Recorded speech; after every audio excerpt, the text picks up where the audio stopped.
Ces puces qui nous envahissent. Des puces, il y en a partout et bientôt même dans les chaussures. Dans les chaussures. Alors, c'est une idée d'étudiants suédois pour Karmatek. L'idée, c'est d'hyperconnecter la chaussure et de mettre dedans une puce RFID. Alors, des puces RFID, celles qu'on voit en haut à droite de l'écran, celles qui sont utilisées dans les vêtements, vous savez, pour comment ils veulent. Eux, ils veulent l'utiliser pour hyperconnecter la chaussure. L'idée que votre chaussure soit reconnue par, imaginons, un tapis spécial et elle vous reconnaisse automatiquement. L'idée, c'est qu'elle envoie sur Facebook, sur Twitter, des statuts en disant « je suis passé à tel endroit, je suis passé à un autre endroit ». D'accord. Alors pour ceux qui ne sont pas accros à Facebook ou à Twitter, des usages plus sérieux maintenant. Oui, parce que là on se dit pourquoi faire. Mais il y a aussi des usages très sérieux parce que l'idée d'avoir un identifiant dans sa chaussure, c'est quand même beaucoup plus pratique et beaucoup plus discret que d'avoir une carte à puce dans son portefeuille. Et donc il y a des applications assez intéressantes. On va en voir quelques-unes. L'idée, c'est par exemple quand vous allez à un concert, eh bien il n'y a plus besoin d'avoir un ticket. On paye sa place. Il y a aussi des systèmes de réservation. On peut payer en donnant un coup de pied directement dans la machine.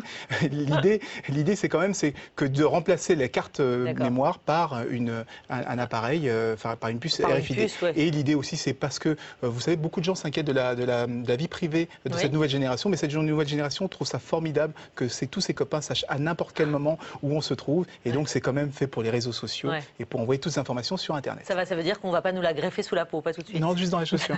Merci beaucoup, Anissé.